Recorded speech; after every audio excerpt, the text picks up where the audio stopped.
Okay, welcome everyone to the Thursday, March 24th, 2022 monthly members meeting of the Northwest New Jersey Beekeepers Association.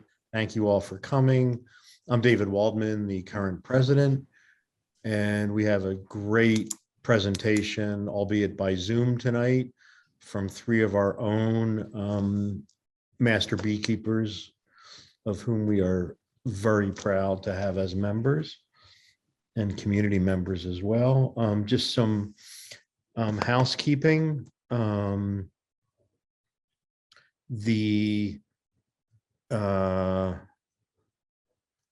next meeting will be Saturday, April 9th at our mentoring yards, the Valley Crest Farms.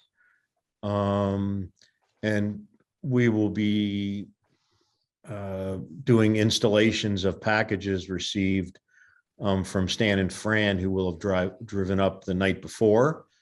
And we'll check in with Stan right now. Hey, Stan, you're muted.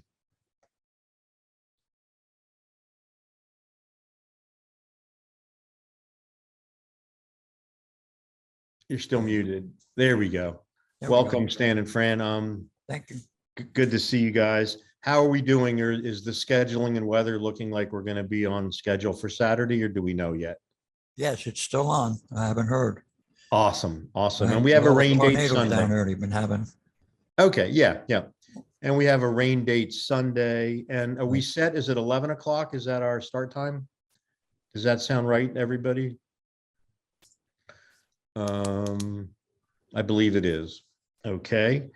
And then our next hold the date meeting will be again at the mentoring yards Saturday, May 21st. Keeping our new scheduling regime in place, where we're trying to do everything so as to avoid conflicts with some of the other chapters, to have everything on the fourth week of the month, whether it's Thursdays or Saturdays. We'll clarify and fine tune the subject matter then in the next week or so.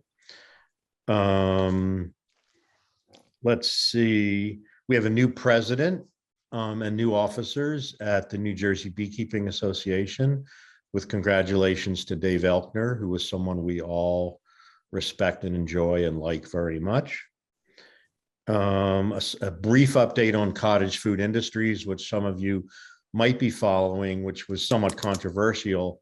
And to cut through the drama, we basically have an agreement in writing with the current holders of the jurisdiction of the law in the health department of the state of New Jersey, saying that raw honey will be removed by amendment from the applicable restricted foods, which means we are free to do what we used to do and used to be doing with respect to the sale of raw honey. And it's a big accomplishment. And the finer notes, which we'll get into at another date, relate to things like infused honey and not pure honey products. So pure raw honey is excluded from the list, so we're free to sell it and do stuff with it. But when we get into infused honey or infused creamed honey, those are subject to cottage industry, which I won't get into right now. So unless anybody has any further questions, does anyone have any questions before we move on? Great, just raise your hand and I'll do my best to recognize it. Raising your hand is if you scroll along the lower right-hand bar of your Zoom screen on the far right, there's something called reactions. Click on reactions and the lower option says raise hand. And then when you're done, please lower your hand. So that should be pretty straightforward. In keeping with our mission statement of furthering the education of the beekeeping community, I'm really happy to be able to present Gene Miller, Bob Kloss, and Kevin Inglin, all Northwest members and all master beekeepers. And the topics in order of presentation will be IPM, converting to all mediums by Gene, and then Kevin and Bob will handle splits, swarms, swarm traps, and things relating to this season of the year that we come to love and dread at the same time. I mean, the beauty of opening your hives and seeing things right about this time of year, being active and seeing tremendous activity should also make us all shudder and go like, oh boy, this is a recipe for swarming, which they're genetically hardwired to do. So we'll ask Bob and Kevin to talk to us about what's going on, how do we manage it, how do we deal with it, and why swarming isn't such a bad thing after all. It's something that's necessary. It's nature's way of doing things. So we should come to accept it and to work with it. So without further ado, Gene, thank you so much for being here, and it's all yours. Thank you, David. Much appreciated. Thank you. So yeah, you can switch me up, share the screen. I'll get my screen up here. I'm going to do the first one though. I'm going to do converting from deep supers to medium. That's a short one. This is probably less than 10 minutes. So if you have any, if you're not interested, grab a quick snack, but you may be interested once you hear what I have to say. So I'll start this. Okay, this is cool. This is cool stuff. So you should all really get into it. Yep. It is. If you want to save your back, this is a good thing to do. Basically, this was. Gene, are you sharing screen? I am. We're not seeing. Can you not see it? Not yet. No. Okay. Well, then let me try this again. How about this? There we go. Yep. Good to go. Okay. Thank you very much. You might have to help me out with the second one too, because I might mess it up. Beautiful. Okay. Got it. Okay. So this actually came from notes that I took in 2016 from Landy Simone. She's an EAS master beekeeper at one of the EAS conventions. I think that was the New Jersey one. So I really have to give her all the credit for the information. I'm just passing it on. The advantages, they're both advantages and disadvantages of going from deeps to medium supers. And if I throw the word in honey super once in a while, I mean medium. They're kind of interchangeable. I try to use medium all the time, but sometimes I might slip out and say honey super instead. But anyway, the advantages, number one, much lighter to handle. Anyone ever had to, anybody you ever had to deal with a deep that has a lot of honey in it, it's wicked on your back. So to me, that is the number one advantage. If anybody knows me, I'm kind of tall and wispy. Nobody's ever going to call me muscular. I'm pushing 60. And this is not a girly thing to do, though. After the age of 40, everybody loses muscle mass. So it's really a smart thing to do if you want to help, if you want to beekeep longer, in essence, as well. Another advantage is the equipment is interchangeable. You don't have to worry about, do I have enough deeps for brood? It's mediums for everything. So it's great. The equipment's interchangeable. If you do use wax foundations, there's less need to do any cross wiring because you have less chance of the wax being blown or buckled in a medium frame. And if you do the Demarest technique for swarm control, I don't, but I'm familiar with it. It's much easier to use mediums. And for those of you not familiar with the Demarest technique, basically the traditional way is to take two deep supers with the brood in, you split them into, you keep one on the bottom with the queen and some laying area, put a queen reducer on top of that with some empty mediums, and then the top brood on top. And if you have to lift that top brood box on all that stack, it's hard to do. So it's easier to do that with mediums if you choose to do that technique for swarm control. Now there are disadvantages. The first one, and I'm pretty frugal, so this one hurts initially, is it costs more. Instead of keeping your brood nest into 2 deeps with 20 frames, it's 3 mediums and 30 frames. Also, pretty much all beekeeping literature talks about assuming you use 2 deep supers instead of 3 mediums for your brood nest. And with regards to when people count, like say the number of frames of brood, they'll say, oh, well, by such and such a date, you need 4 frames of brood. Well, that's assuming a deep frame. If you're using mediums, you kind of have to notch it up a little bit. Instead of 4 frames, it might be more like 6 frames. Same with, say, treatment levels too. Like, for example, Apivar strips. If you have 3 mediums and you try to put an Apivar strip in the lowest medium, it's going to hit that your bottom board. So because it's too long. So you have to know, well, you can't put it in your bottom medium. You got to put it in the second one. Hopefully your brood is in that area. So you have to kind of tweak around with things because the beekeeping literature assumes you're using 2 deeps. And then when you're talking about nukes, most people, nukes are in deeps. There are medium nukes. In fact, I have the hardware. You can buy the woodenware for it, so they do exist. But if you're into buying or selling nukes, it's primarily going to be in deeps. So that's a disadvantage.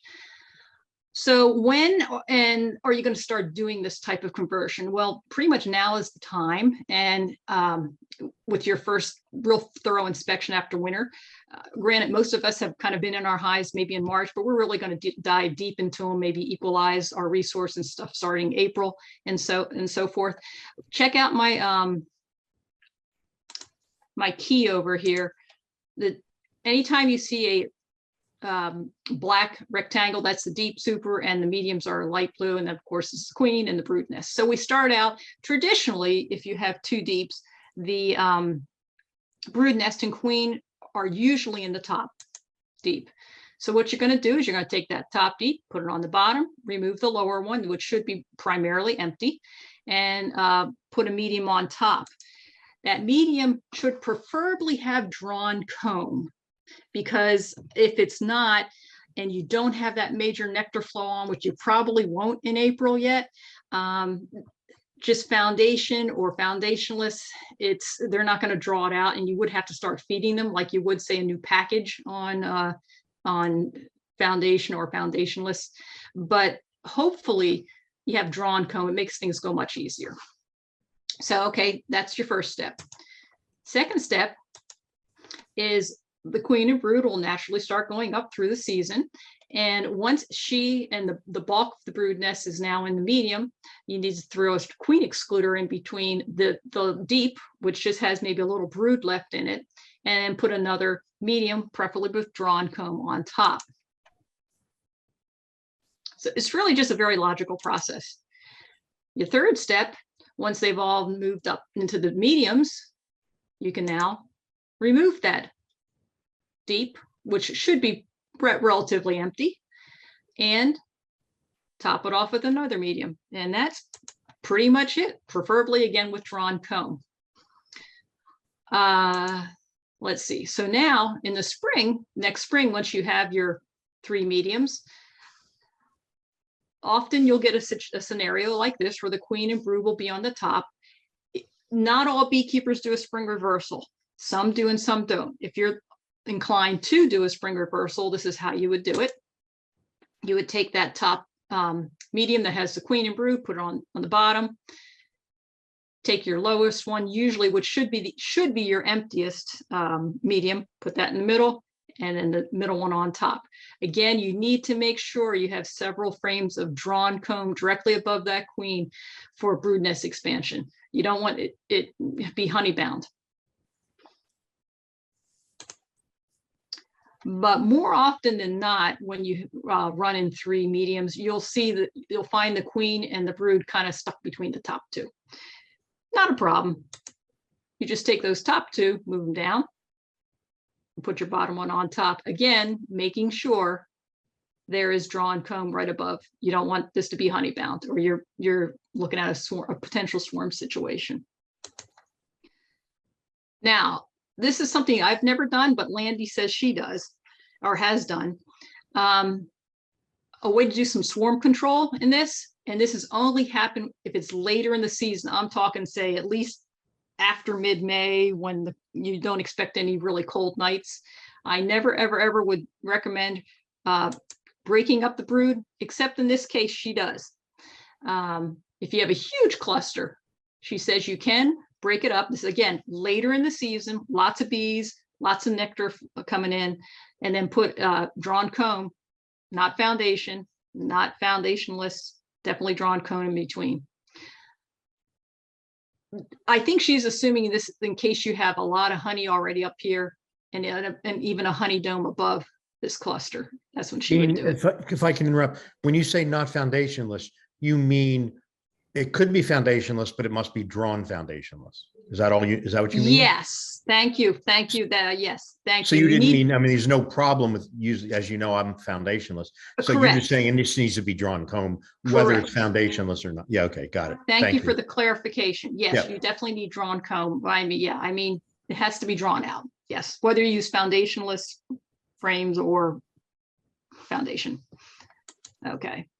So it was short and simple. Basically, you might want to consider going from deeps to mediums. Instead of feeling like this after a day in the bee yard, you feel more like this. So that's my short and sweet one. If you have any questions on it, feel free. That's great. Thank you. There is a caveat. I have to say, I don't use queen excluders, so it takes me longer to switch over. The bees don't always read the manuals and don't always want to move up. So I don't use, so it sometimes takes me a little longer to do this because I don't like to use queen excluders. I don't like to have swarming. I live in a residential community with condominiums in the backyard. But it can still be done without a queen excluder. It just often takes longer because bees don't always cooperate. And we have a question from Peter. Go ahead, Peter. Great, thank you. So I was curious, when you have the 3 mediums and the swarm is between the first and the second, the third one's empty. So you're going to put the third medium on the bottom.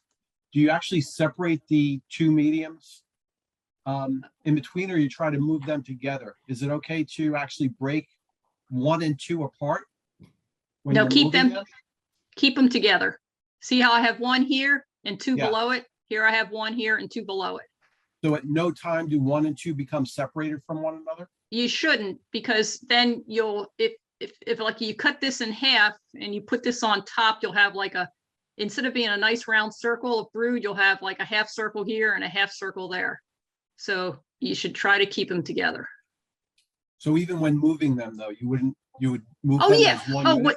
Yes. When you individually move them, you can individually move them one at a time. Yes, you can do that. That's a very good question. Otherwise, we're back to breaking our back. Yeah. Right. That's an excellent question. I'm sorry I misunderstood you. Yes, you can break them apart as you move them, but when you reassemble them together like they were. Good question. And Eric's Peter. got a question. Thank you, Peter. Eric's got a question about do we have a new use for the deeps that we've decommissioned? Well, you can, I still like, sometimes if I catch a swarm, I'll put it in a deep, and maybe I'll start out a colony in a deep and then start putting mediums on top. I don't just throw them away. Some people use them. I've heard some people use them if they, in fact, Landy uses them for feeding. She buys those, is it like a chicken feeder? That she puts on top of a hive, and she basically uses the deep as like a huge shim to keep it covered. So there are other options, things you can use it for. And Rick, what do you got? Any difference between 8 and 10 frame? Well, I would think proportionally, if you're going from an 8 frame deep to 8 frame mediums, it would be the same as if you're going from a 10 frame deep to 10 frame mediums. Size wise, they're actually like I use 10. Size wise, actually, I did the math one time. The surface area, believe it or not, the 3 mediums are just slightly smaller in surface area than 2 deeps, but only like 6%. It's very small. So I don't know. I would assume as long as you're keeping like 8 to 8, going from 8 to 8 deep to 8 mediums, It's not like you're going from like 10 deep to 8 medium. I think you're okay as long as you keep the ratio right. That's Good just, question. I'm trying to do some math in my head. Yep, makes sense. Yeah, no, that's a good question. Yeah. My right. intuition is that staying 8 to 8 or 8 to 10, you'll probably still be within that 6% or whatever. Yeah. All right. Cool. We ready for number 2? Yep, here we go. All right, let me see if I can pull it up. That's not what I want. So you're still sharing the first PowerPoint. Okay, you can't see that one now? No. all right. So stop sharing screen and then start it again. There you go. Okay, that one's gone. Okay, share screen is stopped.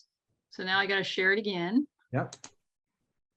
And where do I find, that's the problem I don't see is where do I find what I'm looking for? Okay, let's see if we can do this. How Well, about this? we do have our hand raised, David. Whoop. Who's got somebody got a question? Peter, you got. I think Peter forgot to take his hand down. Oh, okay. How's this? Can you see this now? IPM for Varroa? Nope, we see the window that it's in. It's not. Maybe click on it and maybe that'll do it. We see a window that says File Explorer. Do you have it already open? We need to go to the window that has it open. You shared a little thing. There you go. When you choose share, choose desktop. Okay, thank you. Wow. Where is desktop? Top left. The screen. That one says Zoom. Now Yeah, click on. go to share your screen. It gives you. Yep, no, it's fine. Go to PowerPoint now, where you're presenting. There we go. That's There we good. Got go. it? We see it. Okay, got it. Got it. Thank Yep. you, participants, for my ignorance here and my slowness of getting this up. Okay. IPM for Varroa, how's that? Perfect.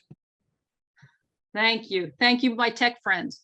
Okay, this is also subtitled Making Life Harder for That Mite. And we all know what that mite is. Most of this information I gleaned from my Master Beekeeper course from last year. So what is IPM? IPM stands for Integrated Pest Management. And it can be applied for many things, not just beekeeping. As a master gardener, I apply it for gardening. Farmers apply it. You can even apply it for your health in a way, because what we're talking about here is basically fixing a situation without using chemicals, organic or synthetic. This is not a substitute. I can't stress this enough. This is not a substitute for using mite treatments when thresholds are exceeded. Okay, you still and probably will have to do that, but this will help delay treatments or limit them, which is wonderful. You don't want to use more than you have to. The different types I'm going to briefly mention tonight are monitoring, which everyone should do. The other ones, you can kind of pick and choose based on what's good for you. I don't do them all, but I do some of them. And there are reasons why I do some and not others. And my reasons might be different than yours. So monitoring in a nutshell, we all know about Varroa mites. We should start monitoring them in, well, I would say April. It was a little cool to start monitoring in March, April through October. Why do you want to do it? You want to track them over time. I used to be negligent and maybe tested for mites in May. They're okay. And then just forget about the rest of the time. Wrong. Mite populations will tend to go up later in the season, August, September, October, naturally, because that's when our bee populations go down. The mite populations will stay the same or go up. So mathematically, they do go up. This also is great to track your mites monthly. Just if you do have to do some treatments, it tells you if they're effective or not. There are different philosophies on what the thresholds are. I'm just going to tell you the ones that Cornell mentioned. Like I know Randy Oliver likes to keep his 1% or less. He doesn't go through winter. It might be different out in California, but Cornell recommends that you don't need to treat unless your thresholds exceed 2% between in April, May, June, and July-ish. And then if it exceeds 3%, August through October. And as you probably know, there are different types of ways to determine your mite level. The gold standard is the alcohol wash, but yes, there's a sugar roll and there's an ether technique and there's a sticky board, but the alcohol wash is the gold standard. If I know some people don't like killing bees, I tell them it's like they're sacrificing to the good. It's like you going to the doctor, giving a blood sample, you're killing a bunch of blood cells, but that's going to tell you the health of you overall. We're killing 300 bees out of thousands. They're doing it for the good overall. A lot of people are concerned about taking the nurse bees off the brood, which are the ones you really should sample because that's the ones the founders mites tend to be on the nurse bees. And I was very concerned about taking samples off and accidentally killing my queen, as it sets your colony back. But this is a really cool tip we got from Randy Oliver. He takes nurse bees from a frame of pollen right on the outskirts of the brood frames, because nurse bees tend to be on those pollen frames. They're eating the pollen to be able to make the royal jelly to feed the larvae. But the queen is very rarely on those frames of pollen. So if it makes you feel a little more confident to take a sample there, as opposed to on a frame of brood, do it there, because you're still getting primarily nurse bees. Okay, so let's start talking about the other IP. The first one everybody should be doing. These, you can decide which you prefer. Scientifically, Varroa resistant stock is supposed to be the best IPM method. And Varroa resistant bees are ones that exhibit hygienic behavior. And those type of behaviors are they tend to open infected brood. When I say they're infected, they could be infected with mites. That's primarily what we're talking about here. In fact, these here are perforated cells. They are just like poked. I didn't poke pins in these. These are just cells that were poked open. The brood is actually going to probably survive, but it desiccates the baby mites that are growing in there. Then also, another thing is they can just uncap the brood or chew down the brood. That'll kill it. Remove the brood. So these are bees that sense there are mites in the cells or diseases in the cells and just take it upon themselves to clean them out. Another type of hygienic behavior that certain bee types have is aggressive grooming for mites. This poor little gal has a mite right on her head. That's bad. If you find mites on your bee's head, you probably have a lot of mites, because most mites are underneath their abdomen. So there are bees that do a lot of aggressive grooming behavior, and that could be considered hygienic type behavior. There are several types of hygienic stock. Many have been developed at universities. The Varroa, the first one that's shown here, the Varroa sensitive hygienic, was developed at the down the bee lab in Baton Rouge. This is my favorite name, the Purdue ankle biter. That's because these have been developed to, actually they bite the legs off of the mites. Is more of a grooming type of behavior. And then you have your Russians, your Saskatraz, or breed your own resistance stock. To be honest, that's one of the best things to do. And that in essence is kind of a talk on its own. If the club wants me to do something on that, I can do that. But breeding your own resistance stock, then you know that those bees can live well in your area, as opposed to importing some shipping some in from other places, because some of the challenges of having Varroa resistant stock is they can be initially costly, they can be difficult to obtain, and when you do ship queens in from other areas, especially queens, if the temperature fluctuates with them during shipment, that will affect their fertility. It tends to kill sperm and their spermatheca, so they're not as fertile. So breeding your own resistant stock is an excellent way to go about this. It does take a lot of time, effort, and recording to do that, but it is a good way to go. The other challenge about having Varroa resistant stock is it's best if your apiary is isolated from others. And to be honest, this is primarily the main reason why I personally don't do it. I have 2 beekeepers within a mile of me, probably another 6 or 8 within 5 or 6 miles of me, unless we all switched our apiaries over to Varroa resistant stock within say it really wouldn't work as well, because say I did it within a couple queen generations, them mating with everybody else's non-Varroa resistant stock drones, the genetics will be watered down pretty quickly. So this is best if you tend to be a little more isolated from others, which I'm not. This is not an endorsement by any means, but I just wanted to show you there are quite a few reputable bee breeders in the US. This came from Cornell. It was last updated 2017, 2018. But the point I wanted to show you is, look at the states where these come from. The closest we have is a Russian dealer from New York and Virginia. So that means there's some big shipping considerations here. And that's always a concern when you ship bees. Okay, here's another IPM method. This happens to be one I do employ, and it's drone frames. And why does it work? Drone frames are frames of brood that are 100% drone. And it works because mites, the longer a foundress, a mother mite, is in a capped drone, the more eggs and mites she can lay, and they can reproduce more. So mathematically, more mites come out of drone cells than worker cells. So if you have a whole bunch of drone cells, the theory is you have a lot of mites in there that are growing. And if you are able to kill those mites, you're taking a substantial amount of mites out of that colony. So they're really not too hard to use. The drone frames are all plastic. You'll see a picture in the next slide. And you insert 1 to 2 per colony, and you put them near the edge of the brood nest.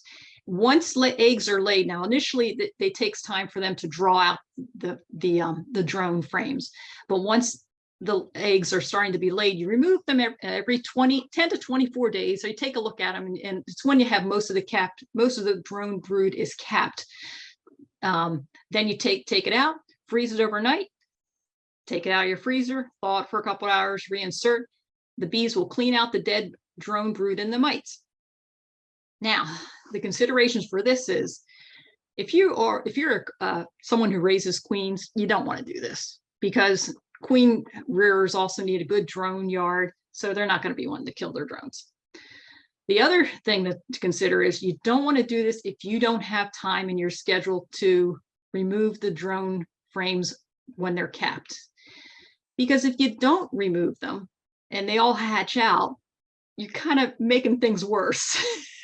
You have all those baby mice that you planned to kill, you didn't, and now they're in your colony. So you have to be pretty good at scheduling removal of these frames.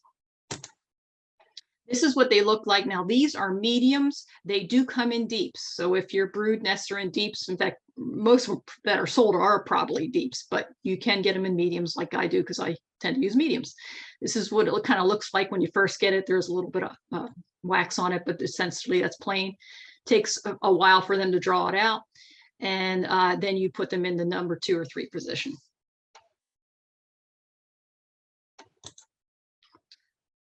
And that one's a pretty good IPM method. Again, it's not going to totally clear you up of mites, but it'll delay onset of treatment probably. Now here's another one. It's called screen bottom boards. Here's 2. This one, the screen is closed. That means the bottom board is in. This one, it's open. The board itself is really like a plastic poster board. So if you need new ones, you can just go over to the craft store, local craft store, and buy the same stuff really cheaply and cut them to size. You can make these sticky before you insert them. You can spray cooking oil on them, or like a cooking spray, or some petroleum jelly. I don't use them as sticky boards. I tend to keep mine open during the summer, but typically you don't put them on until like May-ish, when the weather's pretty warm. The theory behind how this works is, if you do make that board sticky, as the mites that fall off bees, say they groom them off naturally, they fall on the sticky board and they stick and die. If you take the board out, like I tend to do, and it's also more for ventilation, they can fall through the screen and not crawl out. But they also could land on the screen and crawl back. So it's not quite as effective, but you don't have to worry about cleaning the board either. So the challenge is you can't use this with top bar hives. And that probably could be a challenge also with the drone frame, because I don't know for sure, but I don't think there are drone frame for top bar hives. I'm not 100% sure, but I haven't seen them. Also for this one, if you do use them as the sticky boards in place, you have to remember to clean them or replace them regularly, because you get debris build up down there, and then it defeats the purpose of being sticky because it's not sticky anymore. If you're like me and you leave the screens open, you got to remember, if you ever do a treatment like a formic acid treatment, where you have essentially a fumigant type of treatment, you got to put them back in, because you don't want to put formic acid in, goes right out the bottom of the screen and isn't effective. In general, though, of the IPM methods I'm talking to you about tonight, this one is probably the least effective, but if you use it in tandem with other ones, every little bit helps. Okay, here's another one. Keeping your hives, your colonies in small hives. When I say that mean small, I mean like 1 deep if you're working deeps, as opposed to 2, and only using 1 or 2 mediums during your honey flow. Why does this work? Well, small colonies produce less brood, resulting in fewer mites and swarming more frequently. When you have a swarm, portion of those mites leave with the swarm, and it creates a brood break. This is something we'll mention in another IPM method. When is this not good to use? This is not conducive to people who want to produce honey. Because if you want to produce honey, you want a nice big workforce. Or if your apiary's in a residential area and you don't want to have a lot of swarming. Well, that's me with my condos right behind me. Here's a picture of a small hive, just basically 1 deep. Colony spacing. Typically in the wild, feral colonies are about 1/2 a mile apart or more. So you really don't have drifting or robbing occurring in the wild. Drifting or robbing can occur if our colonies are nice and close together and all the same color. So how can we help replicate more of a natural environment? We'll space them apart, paint them different colors, provide them with unique landscapes, meaning you might have one that's near a shed or one that's by a tree. I know up at the Dice Lab at Cornell, they do paint them all white usually, but they might put decals of different things on the front of their supers, so they look a little different.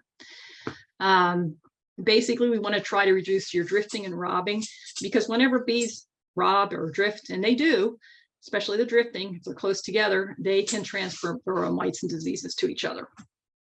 The difficulties doing this is requires more land. You got to space them apart, you need more land to space them, as well as more paint and landmarks and etc. And it is less convenient for the beekeeper, no doubt. But you want to do something like this, or space them even farther apart. See how they're different colors and they're spaced apart, as opposed to what my hives looked like initially. This was my apiary the first year, all white, looking brand spanking new, nice and close together. They don't look like that now. So don't do what I did. Now our last one here is about brood interruption. This is a fairly effective IPM treatment. And why brood interruption works, whenever you stop the queen from laying for a while, you're going to have a time where you have no cap brood, and mites need to reproduce in that cap brood. So if you deprive them of that, your mite population growth temporarily stops.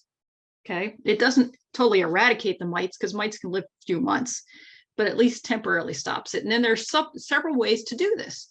You can allow swarming to go on.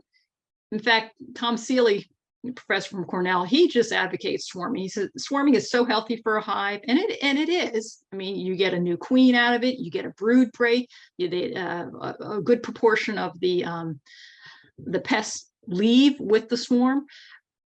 But a lot of us want honey to make honey. Some of us, like myself, live with a lot of residential areas. We don't really like that. But that is one way to have a brood interrupt. Just allow your colonies to swarm. Or you can make splits. Or you can requeen. Or you can temporarily cage a queen for a brood cycle, which is about 25 days. We're thinking of drones there. Some of the challenges for this is that it is a negative effect on your honey production. And if you do cage queens, not that easy to do. It takes a little while to find those queens and cage them. If you do this on purpose, if you do provide a brood interruption, the most effective time to do that is right after your major honey flow is removed, like in July. And if you really want to put some bang to that buck and you need to do a treatment, that's the time to do it. Because most treatments deal with phoretic mites, which are on the bees, not the ones in the brood. So if you have a brood break and do a treatment with the phoretic mite treatment, that's the most effective. The reason why it's best to do after the honey crop is the major honey crop is just removed is if you do it early, like April, May, June, then you're going to have less forager bees for your honey crop. It'll affect that. If you do it too late, like say August, September, October, then you're going to affect the production of those vital winter bees, those fat winter bees that'll get you through the winter. So you kind of have to time that properly. It's not saying that making splits like in April, that'll help too. That I do that to prevent swarming and things like that. But if you really want the biggest bang for your buck, the best time to do that is in the July timeframe after you take off your major honey crop. So using IPM can postpone or reduce the amount of chemical mite treatments and save you money. It can keep your bees healthier, kind of in a natural way. You're not really throwing chemicals at it. It can lead to less colony loss. However, it does take some time and effort. I mean, these are things beekeepers have to do, but your bees will thank you for it. And that's my IPM presentation for this evening. Thank you. Great. Thank you, Jean. Do we have any questions?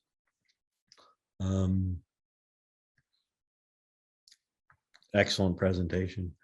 Well, thank you. It's my pleasure. And again, some things work for some people and some things for others. I don't think I know anyone who does all those IPM methods, but it behooves us to consider doing some of them. Okay, thank you. So let's switch gears in the interest of time and moving along and close that out. And we will welcome Bob and Kevin. I'm not sure if you're going together side by side or one of you going first and then I'm not sure. There we go. So Kevin's off and running. Oh, that's cute. Yeah, it's a Bing homepage. Hold on.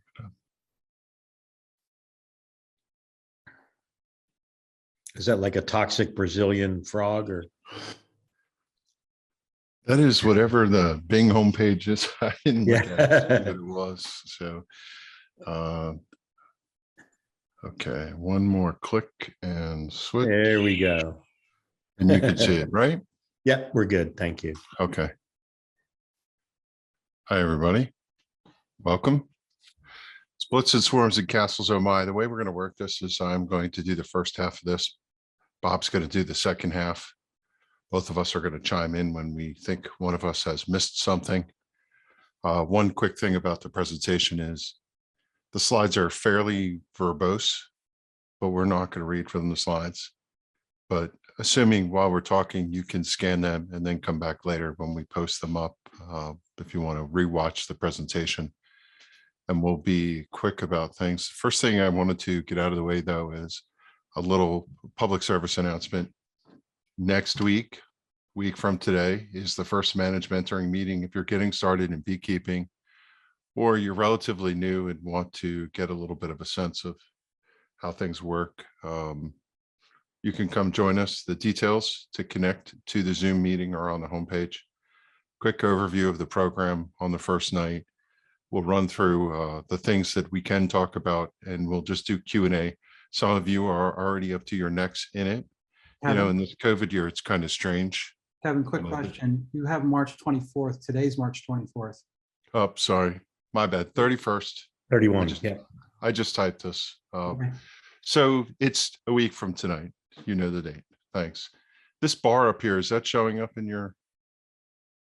I see the presentation bar. You don't see that, right? No, Correct, we don't see it. No, Okay. not Just so. wanted to make sure that wasn't in the way. All right. To our regularly scheduled program, swarm prevention, know-how. We'll talk about trigger swarm management prevention. We'll talk about how to do splits, also queen castles. If you don't know what that is, we'll explain. And then Bob is going to cover hive swarm traps and a couple other things like cutouts and such. For swarm prevention, you know, the first thing to say is, why is this such a big deal? This time of year, you always hear beekeepers talking about it. Primarily, there's two major reasons. One, if your bees fly away, there's less bees to make honey for you. And two, if they end up in your neighbor's house, in their soffit or in their chimney or something like that, that's a headache you don't really need. People outside of the beekeeping community, when they see a swarm, don't usually understand it. They feel terrorized when they see thousands of bees. And, you know, ideally, as good neighbors, we want to be ones that prevent swarms and should practice swarm management. So what is swarming? Gene kind of talked on it earlier. It's the natural and instinctive behavior of the bees to reproduce. A single bee cannot make a colony. It has to be the superorganism. So they cast off half of the superorganism that restarts a new colony. Swarm timing is an important thing to understand here. And our branch hosted a statewide survey for a couple of years just to ask people, when do you see swarms? When are you getting reports of swarms? After collecting for a couple of years, we confirmed what a lot of people knew is it's tax day. April 15th tends to be in earnest the start of swarm season. Now, some springs run a week early, some springs run a week late, but generally that first or second week in April is when it kicks off. That's an important milestone. Put a pin in that, is that if you understand when swarms generally start, you can know when to look for them in earnest, meaning when they're getting started in your colony. The other thing to just quick note here before we move off the slide is 4th of July is usually when it tapers off. Once you get into the beginning of July, the forage in New Jersey tends to taper off and the pressures of your hive swarming out of the box goes away. And the last thing to say, and we'll cover more of what this means, is swarms are going to follow the biology of the bees. They have to have the right conditions.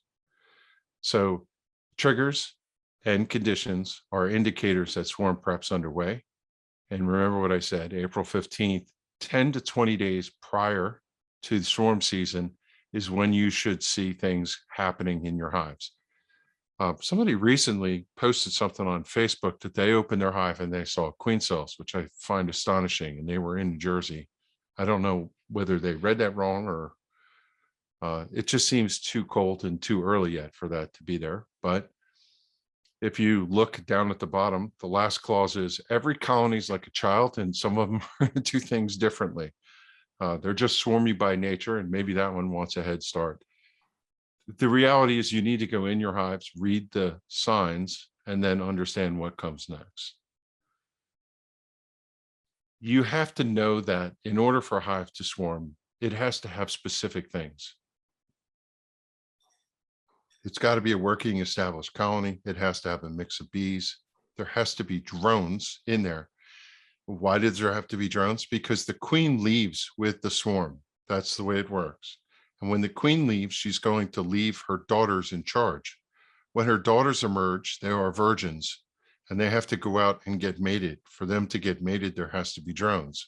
So nature has put into play this whole biological thing that all of these things happen in succession so that when the swarm occurs, the One or two. daughters can go get mated. Okay, so obviously you need to have drones and you need to have daughters in order for the swarm to emerge. They won't do it without it. And then of course, they need bees to go and start the new colony. They wouldn't leave without a sufficient amount, and they need bees to stay to take over the operation when everybody leaves. If you read your colonies at this time of year, you either have a dink, a medium, or a booming hive. If it's dink or medium, meaning something that's small and doesn't have all the things we just said on the previous slide, then maybe you don't have a concern, or maybe it's going to build a little later in the season to swarm. But if you have a booming colony, which, if you look at the purplish, sometimes you open hives in the beginning of April and they come bubbling out and they're all over the place. You're going to need to do some sort of swarm prevention techniques. Well, that's how we split and we get more hives. When you have a trigger, this is something that you as a beekeeper can look for and understand that, with these things present, swarming will come. The biggest and obvious sign is crowding. Crowding comes in two forms, bees and resources. But sometimes, and this is something that new beekeepers are generally not aware of, and even sometimes seasoned beekeepers, it's the workers who drive swarm impulse. The queen may go lay new daughters and everything, but it's the workers that generate the vibe inside the hives to say, okay, everybody, some of you have got to go. We're going to prep for swarming. There's chemical communication breakdown with massive amounts of bees in there. The queen's pheromone's not getting around. Her footprint pheromone is not there. There's also just simple genetics. When we went to Africa, they don't worry about anything because if a hive swarmed away, they know that another one's going to move right in after it. Our bees are not that swarmy, but some of the races that we do carry do have swarmy tendencies. And then there's just the simple point of nature of warmer days and longer sunshine available to them. To talk about crowding, and some of these I said I wasn't going to go in detail, but I'll go a little bit enough so you grasp the concepts of them. There's simply just too many bees in the box. And bees move around inside, they encounter other bees. And when they're constantly bouncing off of each other, they've got no place to work. They have to wait for somebody to get out of the way before they could put honey in a cell, things like that. Somebody's got to go. The other side of it is if they bring stuff back and they are fervent when forage is available to make hay, and there's no place to put it, they're going to put it in every cell that's available to them. What you're looking at here is a brood area where the holes should be filled with eggs as they emerge, but the bees are putting nectar in them because they have no place to store. You didn't give them enough storage. So both the sheer quantity of bees, congestion, and the lack of space for bees that are trying to be employed to do what they need to do are triggers that swarming needs to occur. When we talked about worker motivations, it's one of those things that if you think about, well, what do bees do? There's 21 jobs in the hive. They feed the new bees, they clean up, there's undertaker bees, there's receiver bees and forager bees. If there's idle bees, because there's just so many bees that there's not enough work for those bees, the idle bees are going to send signals, we need to swarm. We'd be better off going off and building a new colony. There's just different things that we as humans can't observe, but it's all going on in there. And this is where the takeaway is a complex ecosystem. The workers actually have quite a bit to do with when the swarm takes off. And one of the things that holds a colony together is the queen's pheromone. It's the glue that lets everybody know we're one big happy family. And when there's so many bees that the queen's pheromone don't make it around to all the bees, and also she relies on the pheromone going out to the bees and coming back to her. That little key is one of the things that causes maybe the queen to go lay her daughters. They don't quite understand that yet, but they feel like that might be one of the things where if the queen doesn't get her pheromone coming back to her from her court, then she may go lay daughters because there's just an overabundance. If I think about indicators, too many bees, queen cells, presence of them, this is you knowing, flag is blowing, You should understand flags in the wind. We're going to have a swarm here. You're looking at a box that has congestion. You're looking at a box, you're seeing queen cells. You're looking at a box and there's just tons and tons of drones being built.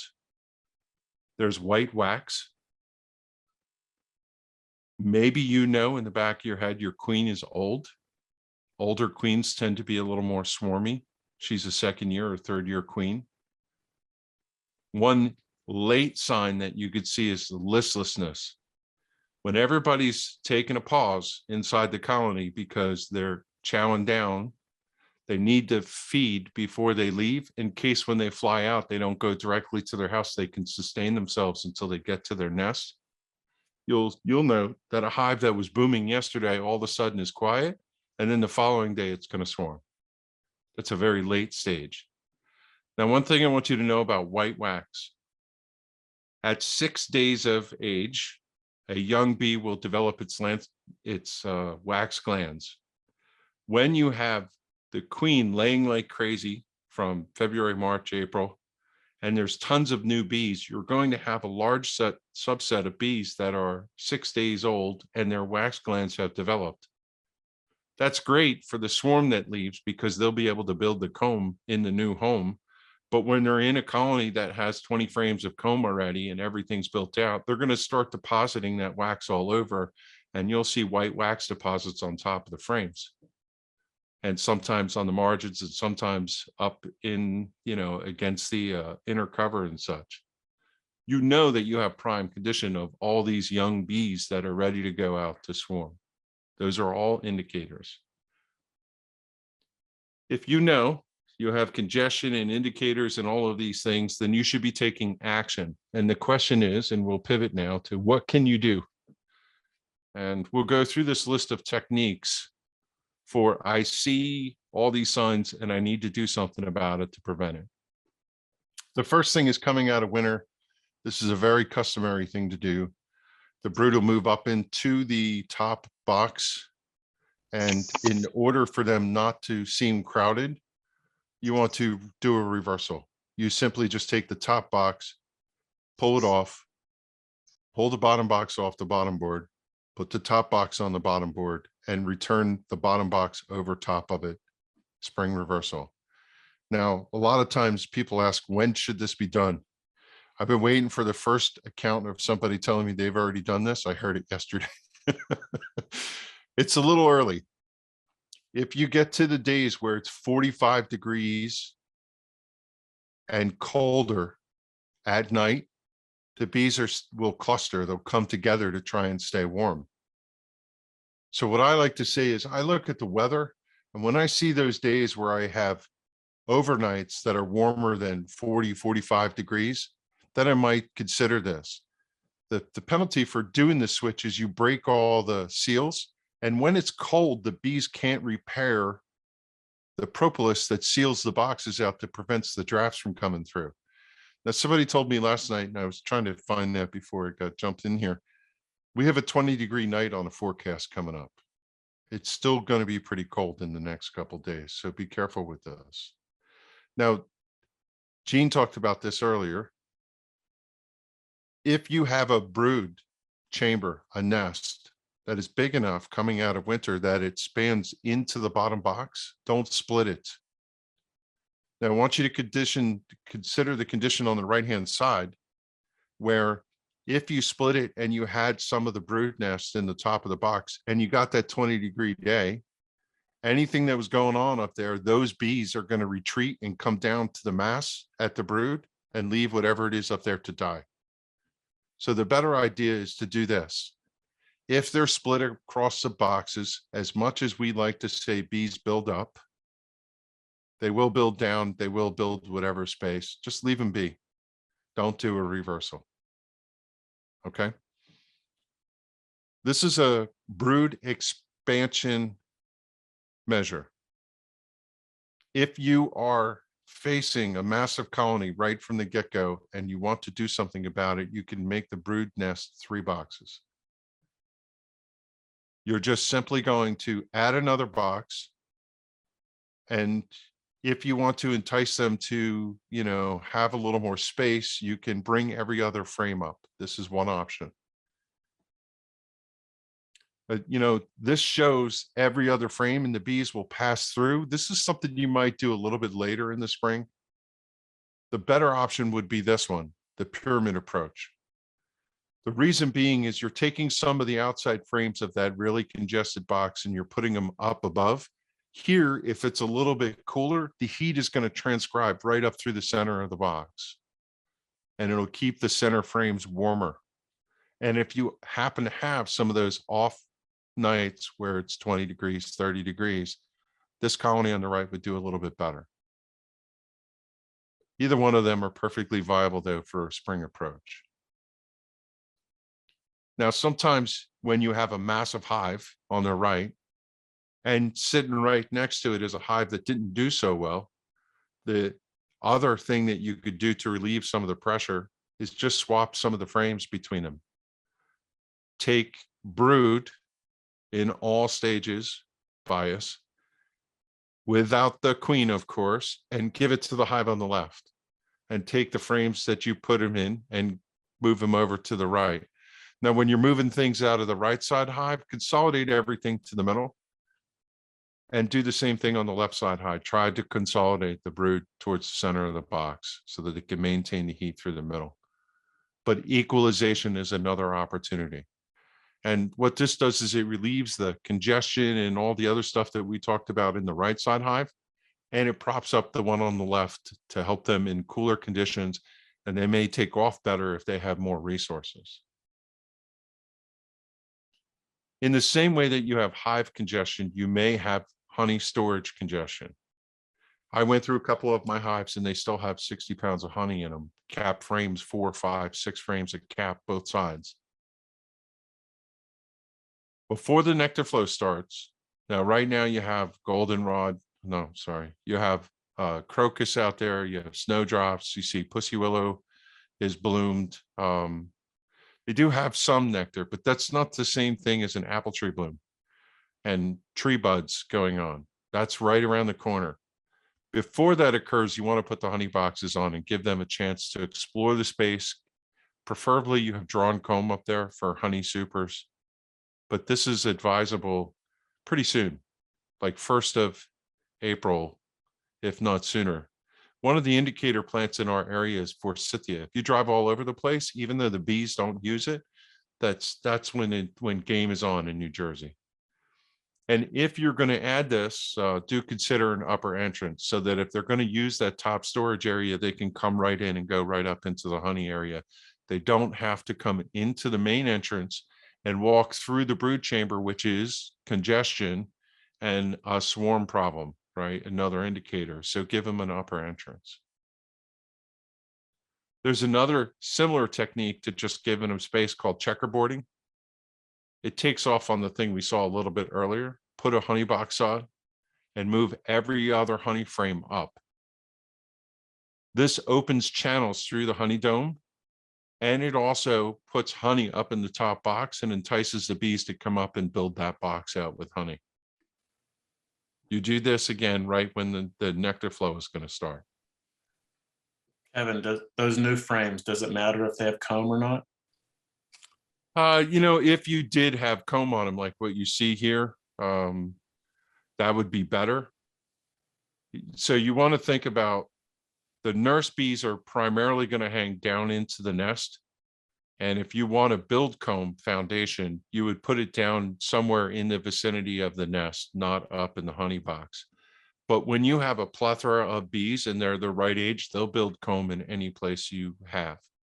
So if you need to get your honey supers built out, your best friend is when it's game on and the trees are in bud, they'll build comb out just because they want the comb. Thanks. Yep.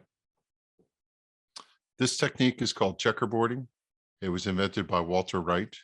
You can go look that up. He tells you specifically how it all works, how to do it, the timing, and so on. Now, if you get partway through the season and they filled the top box, you put one on, you could do it all through the season. Don't think it's just a early spring thing. You could do it all year long. Now, the other thing you could do obviously is just take the box away and go harvest it and put a new box on and let them have at it. I want to talk about relieving congestion pressure by doing a split. This is the everyday bread and butter. This is how you do a split. A lot of people are mystified by this. It's not complicated. You're going to take, in this case, I'm showing you're doing a nuke. Now, I'm going to say split, and I'm going to refer to it as an artificial swarm. What you're trying to emulate here is a swarm has left the main colony. But before the swarm flies away from you, you're taking it and putting it in a box. Now, if you think what leaves when a swarm leaves, the queen leaves, and a mix of bees, young and old. Now, they don't have resources where they're going, but you have a leg up because you can take resources and stock them and also pull new brood. So when you want to make a split, go through your colony and find your queen and take her to the nuke, just like nature. Ideally, you'd find a frame or two of brood to help them get started with their population. You'd give them some honey so they have carbohydrate, and you'd give them some pollen. Now, some people think I need a pure honey frame and a pure pollen frame.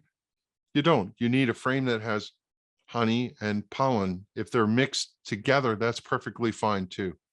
Now, in the picture there, you see looking at the nuke. Can you see my mouse? Anybody? Yep. Yep. Yeah, we can Okay. see mouse. This frame is empty. You could put an empty frame in for growth, or you could put drawn comb in, whatever you want to do. Some people, when they pull a nuke, give them empty space so that they can grow into it. Your choice as to how you want to accommodate that.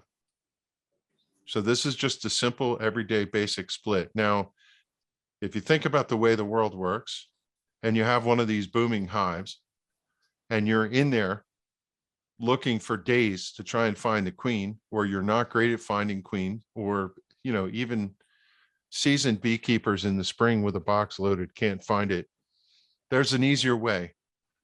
And there was just a study done saying raising queens this way is actually fairly effective, meaning the quality of the queen.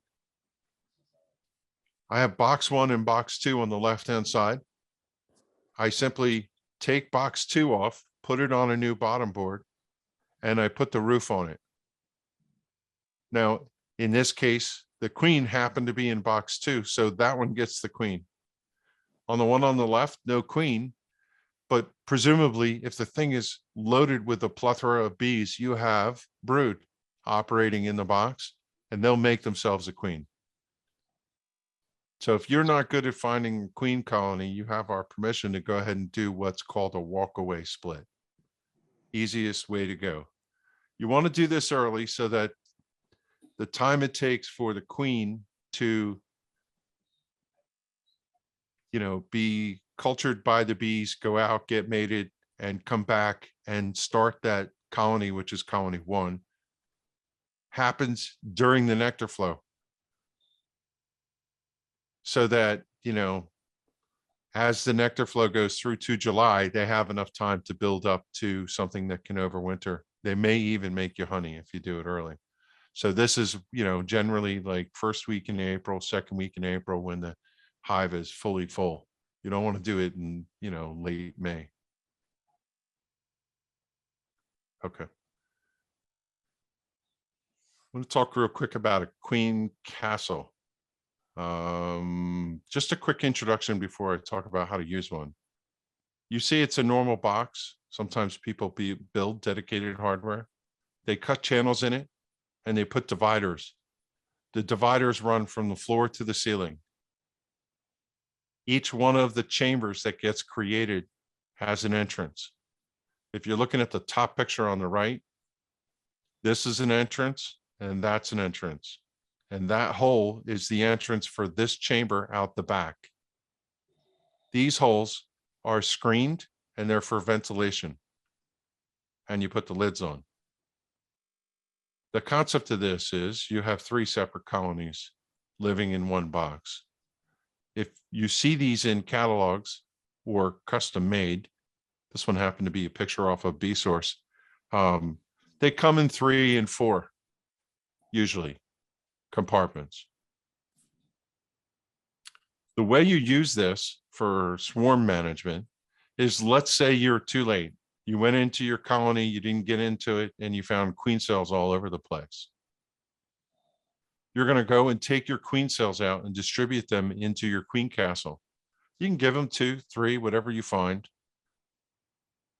The thing that you don't want to do is leave any queen cells in the mother colony.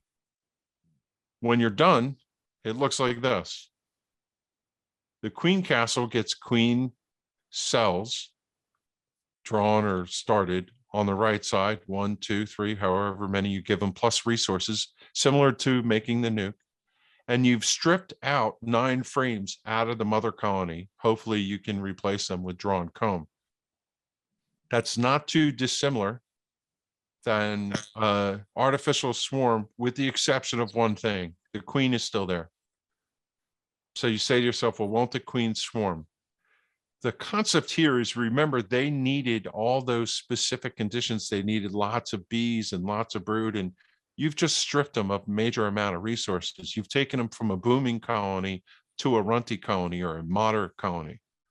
And if the queen has room for expansion and the bees aren't crowded, the assumption is when you do this, that colony, the mother colony, will just get back to work and replenish itself. They won't swarm away. Now, if you did this really late and the queen was, dead set to swarm, she might swarm. Then what you probably have to do is take one of those colonies that you built over there in your queen castle and put it back in the mother colony when the time comes. Now, one of the things about this colony is it shows it's still in the same boxes because of the diagram, but you could take it down to 1 box. After you strip it of all its resources, you could even reduce it down to a nuke, which is pretty common. It just depends on what you leave them with and the time of year and conditions. Now, to talk about a queen castle, this is actually what they were invented for, a more traditional approach. This is not swarm control. This is queen rearing. You're going to go over to the colony on the left. You're going to pull out a frame of brood. You're going to harvest larvae, and you're going to put them in a queen building device. This guy. They're going to build new queen cells for you, and you're going to load the queen cells over into the queen castle. So to be clear, to use the queen castle for swarm prevention is unorthodox use of it. Its true purpose in life is for grafting queens and doing queen rearing. Just wanted to make sure you knew that. One last thing about a technique. You heard this mentioned earlier again from the presentation, the Day-Marie method and or the Snellgrove.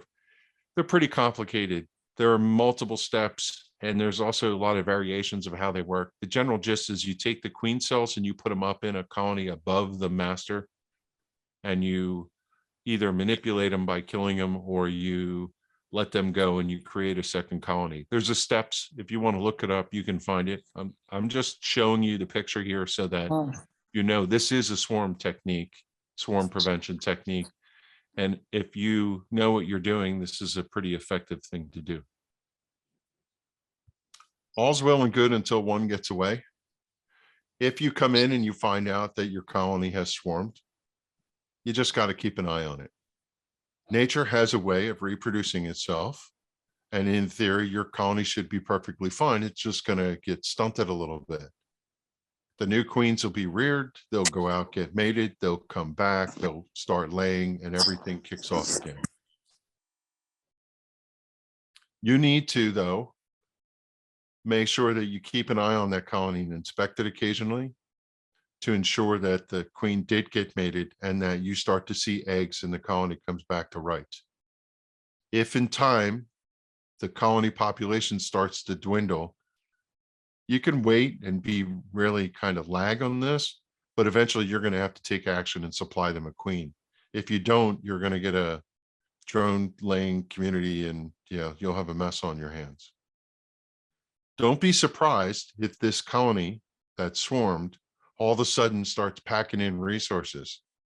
If they don't have bees that are taking care of brood and doing whatever, and the nectar flow is on, they'll start going out like crazy and getting things. So I know we went through all that process. What I'm going to do now is turn it over to Bob, and we'll take questions at the end. Unless anybody has a burning question that has to get answered right now, I'll run the show for you, Bob.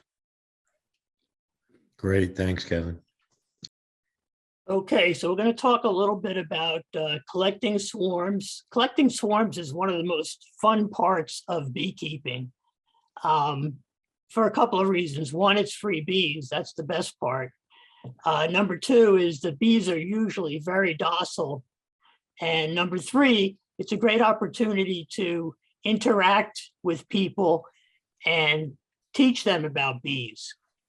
So if you want to catch swarms, you need to be on the swarm list. When you sign up for New Jersey Beekeepers Association, they ask you if you want to collect swarms and where you want to collect them and how high and that kind of stuff. And they also ask if you want to do cutouts. So you can put whatever you want in there. And if you go to the Central Beekeepers Association, the central branch, that's where the swarm list is. So all you do is you type in a county and it gives you a list of people that are there. So if you want to collect swarms, make sure you get on the list. All right, next, Kevin.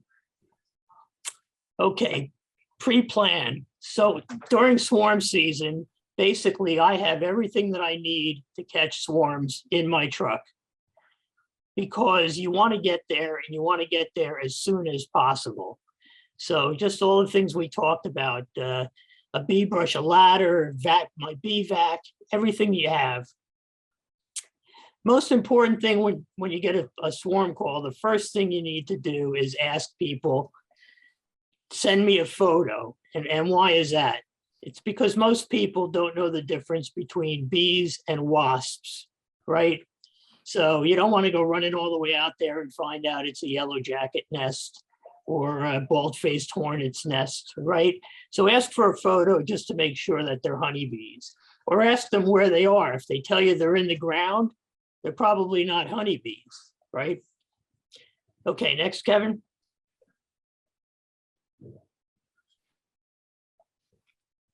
As I said before, this is really an opportunity for you to be an ambassador for bees and beekeeping. And you have to remember, you're on somebody's private property, right? So you have to be careful, tread lightly, tell them what you're going to do, explain to them about the bees and what the bees are trying to do, and do as little damage as possible. Sometimes when you're collecting swarms, if they're hanging on a branch, the easiest thing to do is cut that branch off and shake them down into a box. And that may be an easy thing to do, but it would be nice if you ask the homeowner before you go trimming their trees, right? I always carry extra equipment, veils, a couple of jackets, gloves. And so if you want, just suit up the homeowners and take them along with you. The bees are very gentle when they're swarming. And again, it's a great opportunity to educate people about bees and beekeeping. So you get there, they are honeybees, you know that, you've got everything that you need. Okay, what am I gonna do? I carry a couple of different size containers. I put most of them into a 5-frame nuke, but sometimes the swarms are so big that you really need 10 frames. And I'll give you an example. I got a call for a swarm at Valley Crest Farm a couple of years ago. Thing was pretty big. It was in a peach tree. It was easy. Got it right down into a nuke. The bees walked right into the box. I went home. I figured I'd come back later to collect them, and they were gone. Why? That 5-frame nuke was not big enough to hold that huge swarm. And they got in there, said this is not enough room, and they left. So anyway, plan out what you want to do. Tell the homeowners what you're doing. And what you want to do is figure out, how am I going to get close to this cluster of bees? You know, are they 15 feet off the ground? Are they on the ground? Are they on a wall? Are they on a tree? On a mailbox? I've gotten a couple of calls for swarms on mailboxes. So here's some examples. Got one where they're really high up in the tree. I love the one on the bottom left with Kevin. Call that the puddle swarm. All right, these bees were on the ground. All right, sometimes they just cling on to the tree. Other times you have to climb up the ladder and again, cut the branch and carry it down with you. So what you're trying to do with a swarm is you want to get the bees, and especially the queen, into some sort of a vessel, whether that's a cardboard box or whether it's a tub, or ideally it's a hive, a beehive with some frames in it. So there are different ways to do it.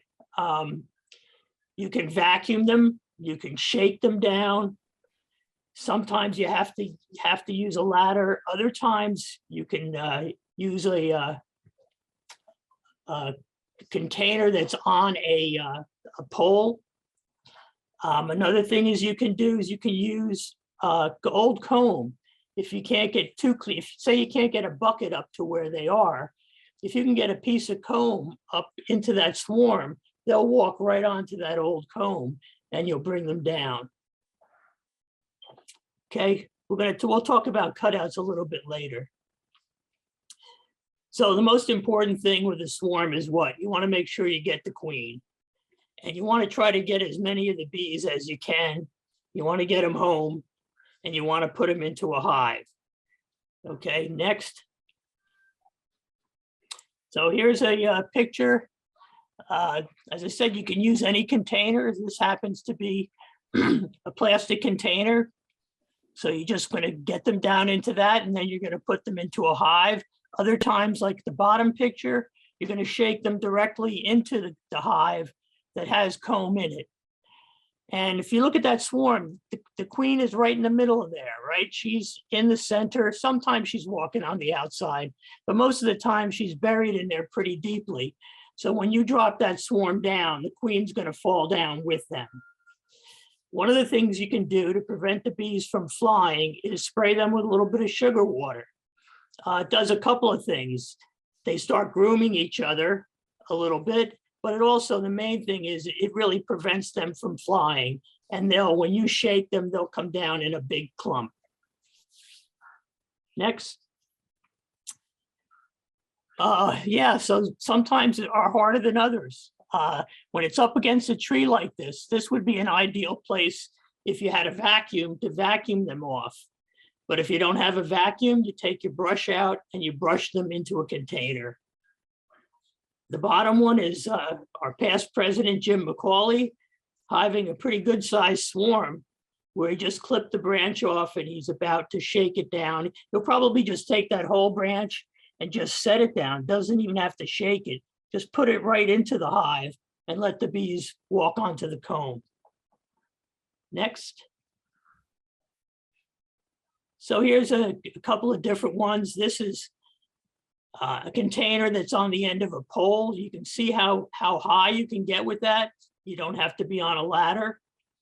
Again, one of the main things about swarms is, listen, it's not worth breaking your back to catch a swarm of bees, okay? And I've been there and I've done that. You know, I've really done some things to catch bees that probably wasn't the smartest thing in the world to do.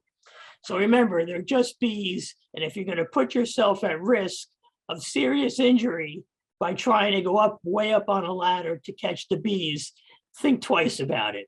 Come up with a gadget like we have here.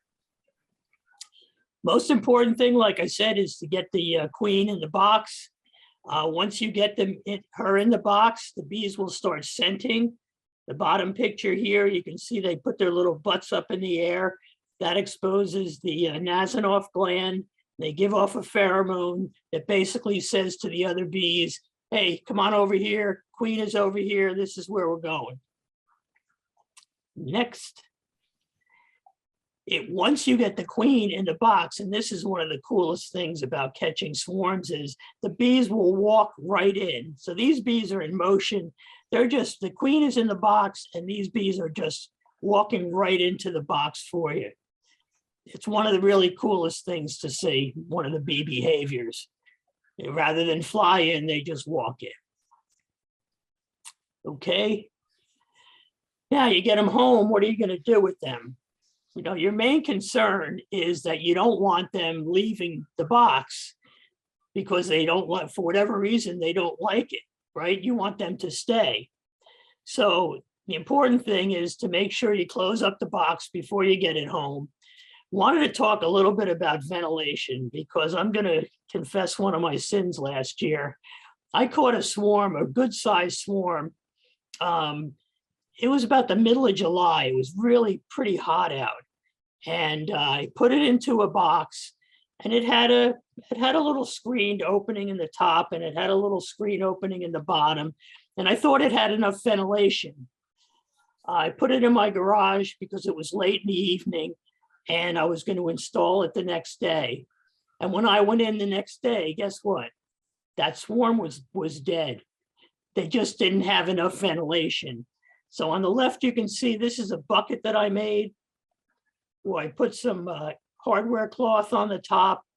Make sure that they have enough ventilation because it's important, especially if it's later on in the year. Okay, next. Yeah, so you want to make sure you get them home. There may be a few buzzing around in the car with you. It depends what your tolerance is. If you can't stand the bees buzzing around you, you can always stop, open the door and let them go.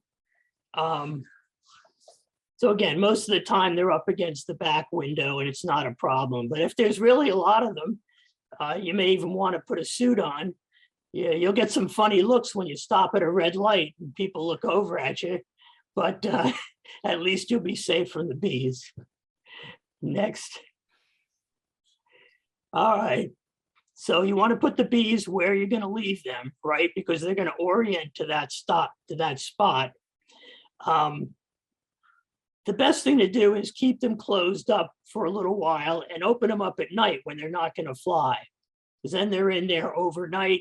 They get accustomed to it and they're going to stay. One of the best things you can do, a surefire way of making sure that they don't abscond, is to put a frame of eggs and brood in there because they will not leave the brood.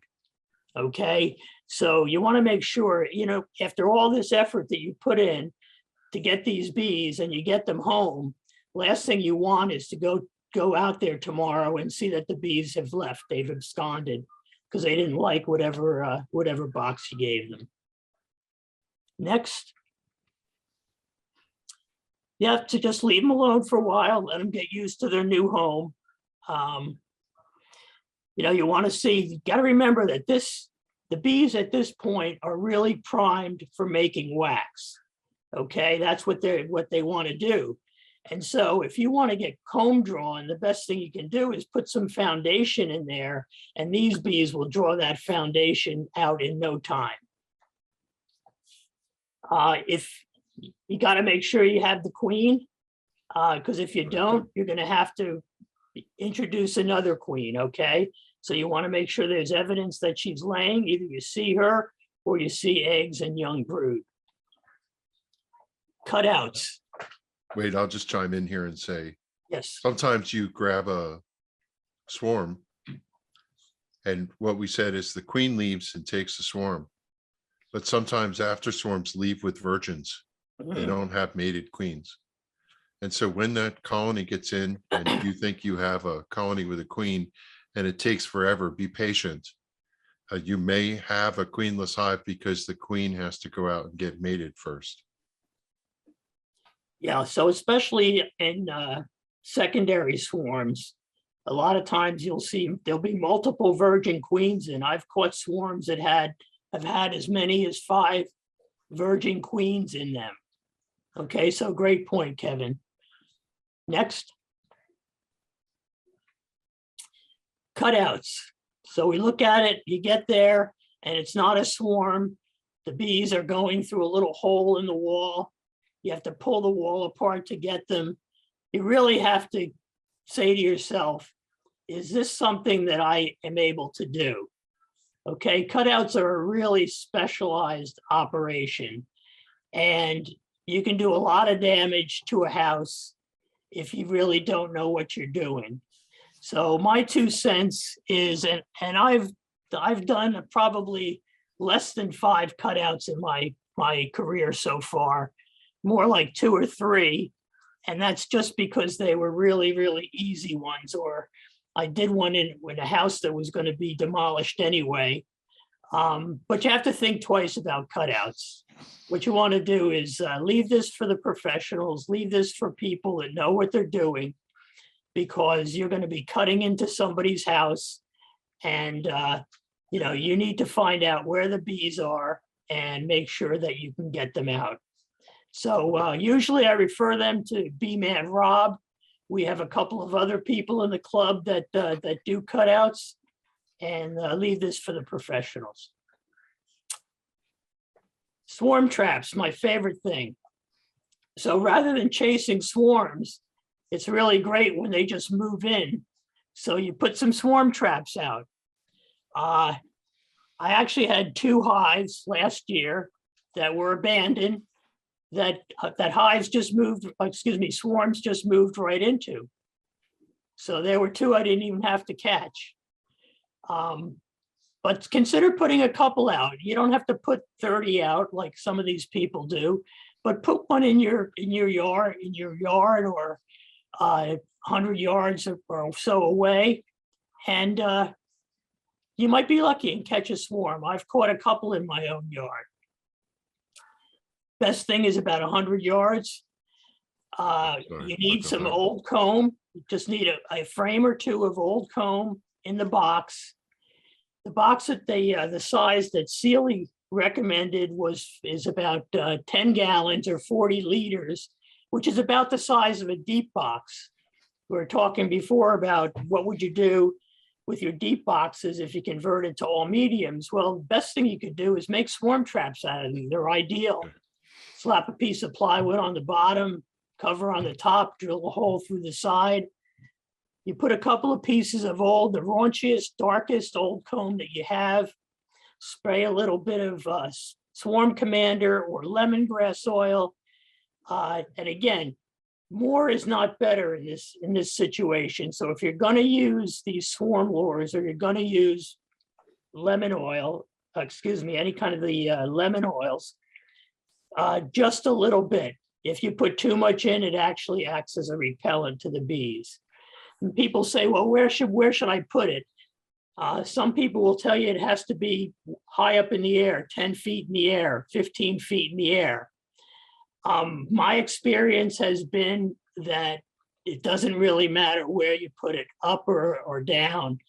My good friend Kevin here, he has a swarm trap that he's never set out, sitting in the breezeway between his house and his garage on the ground. And he's had swarms move into it 4 years in a row. Okay, so on the ground. I've caught swarms on equipment that's, a foot off the ground. So don't try to kill yourself by putting it 15 feet up in the air and then having to retrieve it with a ladder or whatever. Whatever height is convenient for you, just set it out there. The other thing is, you say, well, where should I put it? Well, put it where you've caught swarms before, or you've seen swarms before, because the bees like to go back to these places. So once you put a swarm trap out and you catch a swarm in it, put another one there and put one there the next year, because the chances are you'll catch swarms every year there. Next. Lots of plans on the internet. Excuse me. Jason Bruns is kind of the master of swarm trapping. He puts out, I think, 35 or 40 of these a year, and he catches probably 25 or 30 a year. So there's lots of plans out there. And I think you can make about 4 out of a sheet of plywood. I think, Kevin, that's what we did one year. Yep. And again, it's really easy to do. Like I said, deep boxes, you know, your old ratty deep boxes that you can't use anymore, that maybe are a little bit rotten, perfect swarm traps. All right, any questions for Kevin or for me? Bob, I see it. Bob, A a question- hand. Bob, a question Okay. on the Swarm Commander. Does it Yes. expire? I'm sure that it does. It doesn't have an expiration date on it. What I do when I get it is I put the date on it because I have some from last year. I bought some more this year. I wouldn't let it get too old. How old is too old? I don't know, but I'm sure it does degrade. I think the stuff that we have is 2 years old now. I kind of feel like it doesn't expire. I think it's a lot like a lemongrass extract. And extracts, they hold their potency for quite some time. But, you know, the bottom line is if you spray it and it doesn't have that lemony fresh scent, then maybe you need to consider buying a new one. Yeah, I think that's a good way to go. Trust your nose. Just don't use Pledge. Some Actually, there's a people- lot of people who do use Pledge. Yeah, a lot of people that do. Does it work? Yes, yeah, Think that with petroleum in it. yeah. Whatever it is, it does work. I've heard people say don't buy Swarm Commander because it's very expensive. Oh, God, yeah. Interesting. Huh. Hmm. I know from Better Bee, I buy little pre-dosed ampules. That's You another snap them option. open and yeah, they're pre-dosed. It's pretty cool. Mm. Just to address if you have a concern about overusing it. Yeah. Yeah, some people will put it on a Q-tip and put it in a plastic bag, a little sandwich bag with some Mhm. holes in it. So you need to excuse me, you need to refresh your swarm lures every 2 Mhm. weeks. You can also use anise oil or Oh, yeah. anise extract. Put it Yeah, on the the cotton lemongrass swab oil. in the back of the swarm strap. Thanks, Oh, so Al. wait, that's a good point, Bob. So you're not putting it up and just walking away. You're refreshing the pheromone every 2 weeks. Okay. But anise is, the bees love anise. They do. That's a great one if you don't have any other swarm lure. So Mhm. thanks, Alice. So one of the things you'll note when you put a swarm trap out, and I don't know how many of you have been down this path. Grant Stiles sells his nukes in a nuke box and you end up with them somewhere. I take them and I put them out on a hive stand. And I caught 4 swarms last year on my property and never drove out the driveway from those things. Now I live near where Schaefer does all his beekeeping and he has 50 or 60 hives over there. So I don't know if they're mine or his, but that being said, you do have to keep an eye on them. When you walk out, you'll see bees inspecting them. Going in and out, they're prepping to report back what the capability of them is. If you don't see bees inspecting them, move them. Put them someplace where the bees can find them. I had one down in the front of my property. The bees never looked at it. I always walked over and checked them. If you leave them in a place where the bees never visit them, the wax moth move in and they Yep. eat your comb. Yep. So you want the bees to find them and be in them. If they're in them, the wax moth won't eat your stuff. Mhm. Mhm. Good to know. Now, if anybody needs instructions on how to build a swarm trap, I do have instructions to build one if anybody's interested. You can just email me. Great. Thank you. You can go to the resource section of our website and look at the gadget garage, and there's information there about building a bee vacuum too Mhm. that Bob supplied. Mhm. And So for let me come those back of you, to, sorry, David, the swarm prevention part of this. Did anybody have any questions for that? I didn't get to look through the chat to see if anything popped up as we were going through. yeah, I've been monitoring it. There've been some comments, but no questions. Yeah. Mhm. Okay. I was going to just mention that just be patient with us, but all of the presentations tonight will be posted and available Mhm, for you to refresh yourself and to review and to educate yourself further. mhm. So use them as everything we do as a resource. Can I And make a comment, David, please? Please, of course. This is regards to the temperature. I actually had a master gardener meeting today too.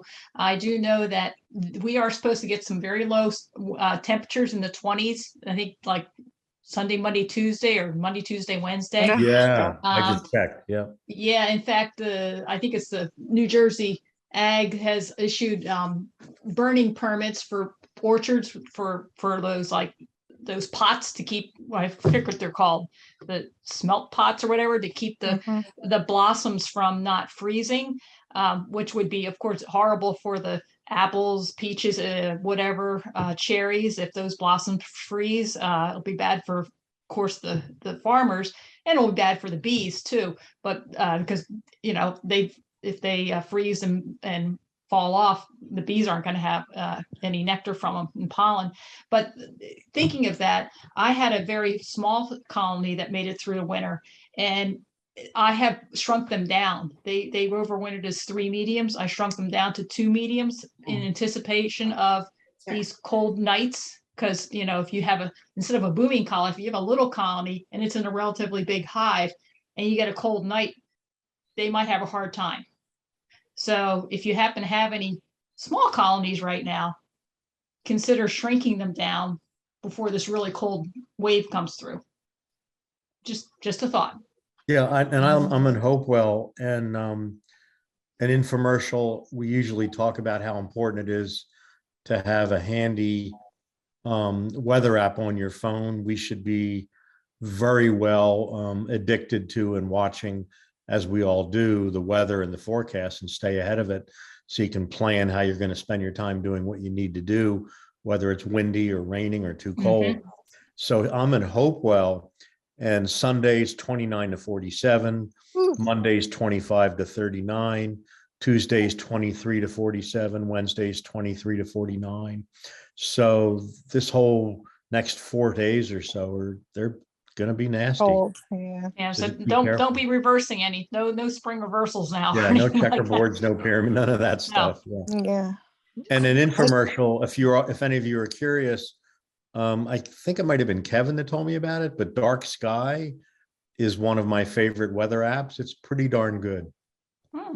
Dark sky. Mhm. It gives you historicals, it gives you predictions, it gives you precipitation timeframes. You can slice and dice the info a lot of different ways.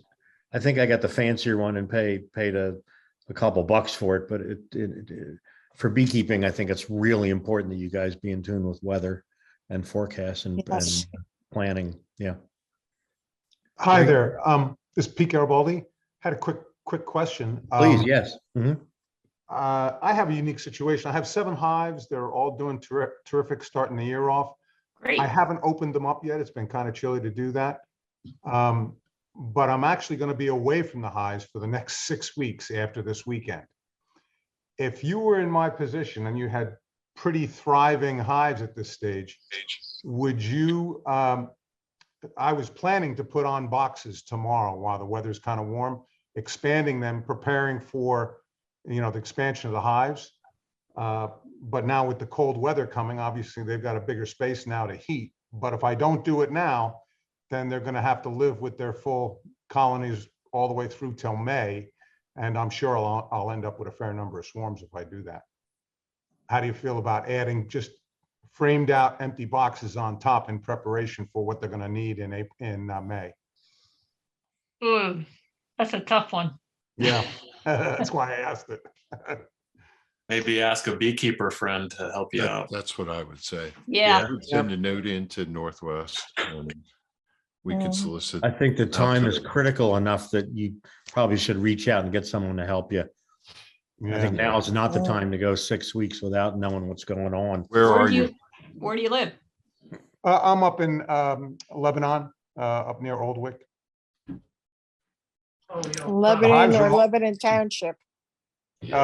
It's actually Reddington Township, but it's Lebanon mailing address, but I'm up near Tewksbury, Oldwick. Hmm. I don't know who So we have. I was planning to put the boxes on tomorrow. What and about the newspaper trick? That's not a bad idea, actually. That's not a bad idea at all. You mean put newspaper and then put your boxes on top? So it takes them a Yeah. while.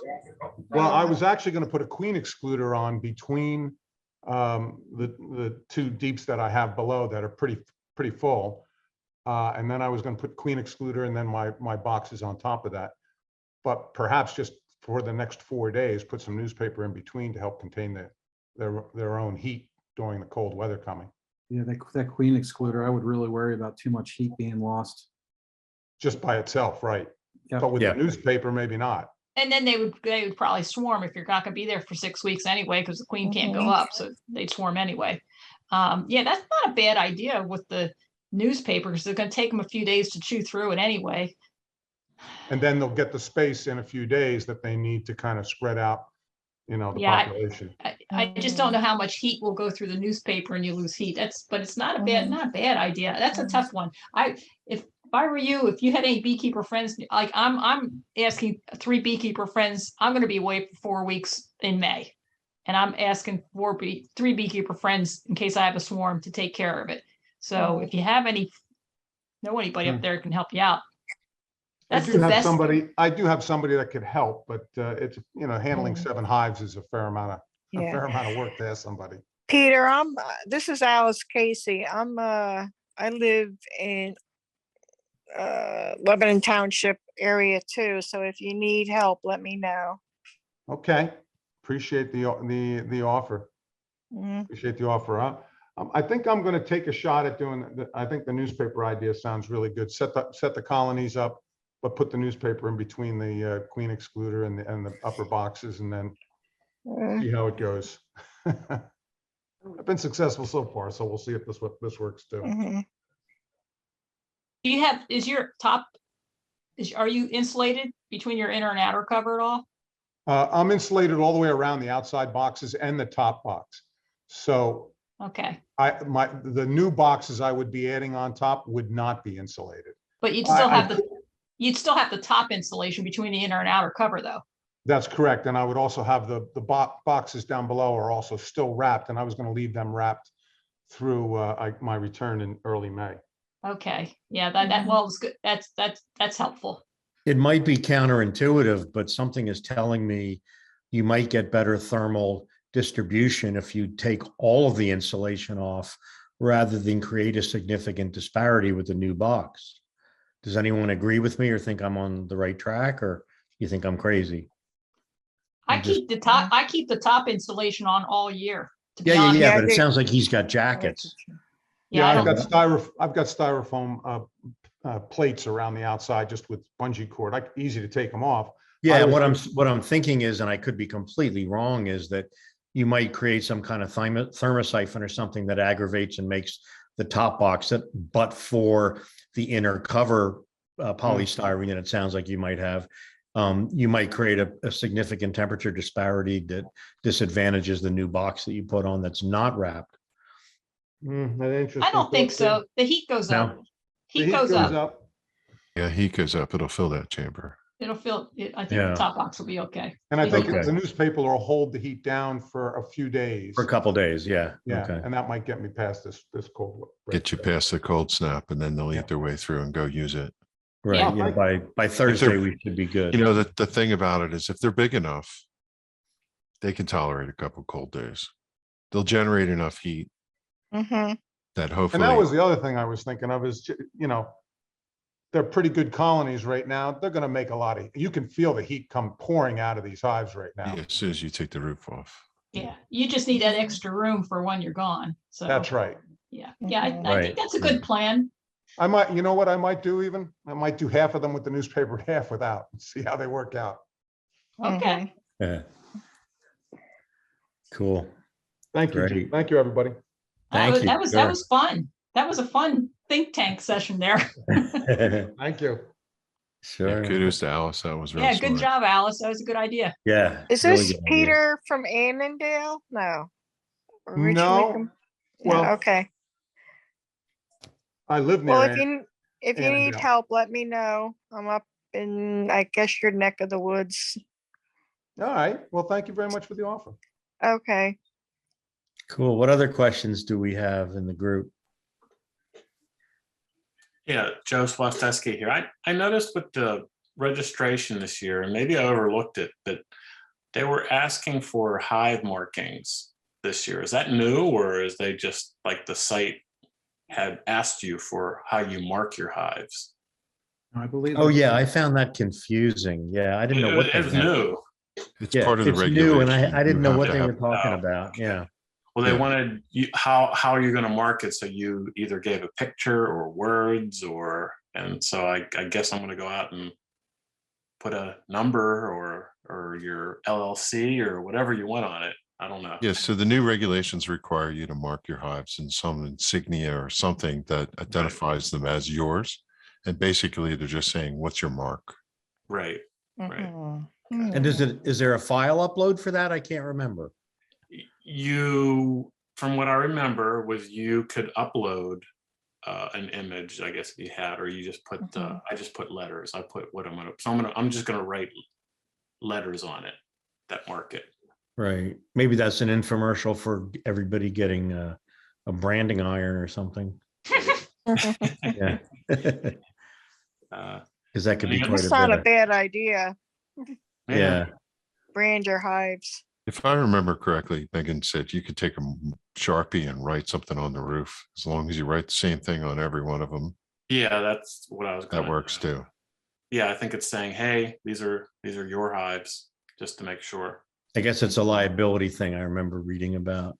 They just want to know if somebody walks by that they can identify to a third party, what the hive marking was. Mhm, Yeah. mhm, Or the inspectors, just to make sure that they're yours. I don't know. Yeah. mhm. Yeah. Might also be for theft. They're trying to go and see if as an. That's inspector, true, yeah.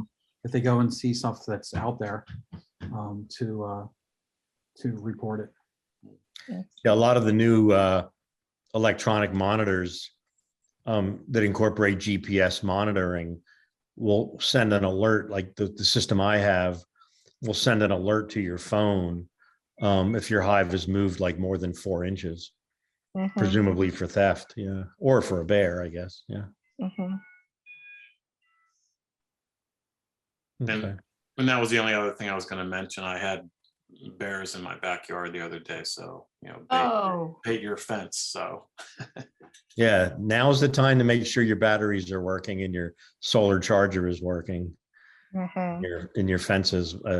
The nightmare story I have, I was taking care of some friends' hives about 5 years ago up the hill from me in Hopewell on a farm, and he was kind of lackadaisical, and the batteries weren't working. And thankfully, we had just extracted honey the week before, but they literally threw a hive. They must have been so pissed off there wasn't any honey to be had that they threw the hive all over the place. And we were lucky enough to reconstruct it and make it queen right.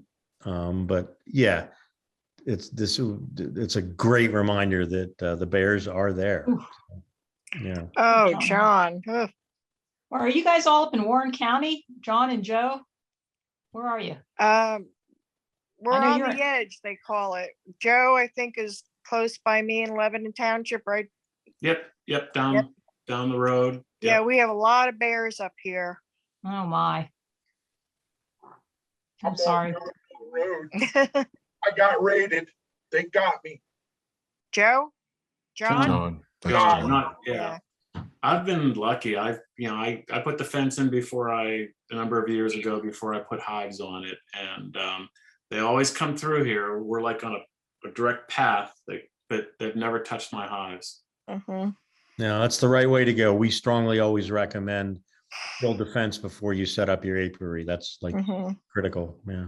Yeah, that Done. is critical. I have to tell you, I just had a 7-foot bear stand, and I knew it was 7 Oof. foot because it stood up on one of the trees trying to look over the electric fence. I have a game camera out there, and I actually caught the bear on camera Oh, trying to look over, thinking it was going to jump over the wire to get in there. Oh my Wow. God. And it Wow. never could. It just kind of leaned up against the tree trying to look over to get into it and never did. But it knew what the wire I've was. had prints all winter, but it touches the wire and it's gone. It's not happy. So the wire, Wow. the solar powered wires definitely work. Oh, good. Yeah, Mm. yeah. Wow. And we've got some information on that on our website as well. if Yeah, yeah. you I wanna even have verify that. to strap my swarm traps down Oh, yeah. because the bears. Mhm. They'll take Yep, us- the state of Pennsylvania has really good tutorials on bear fencing as well. So- And, that's, Mhm. and something else, you should definitely be checking that fence at least every like 4 or 5 days, because I know on our fence, probably every 2 weeks in around rutting season, the insulators are broke because a deer tried to go through it. Yeah.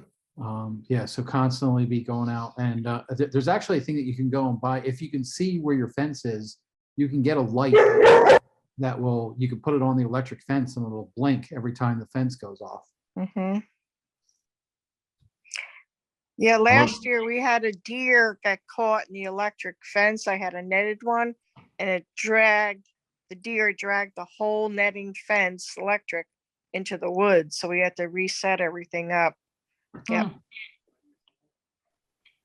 I'm going to ask John, what is a bee swarm magnet? What is that, John Wilson?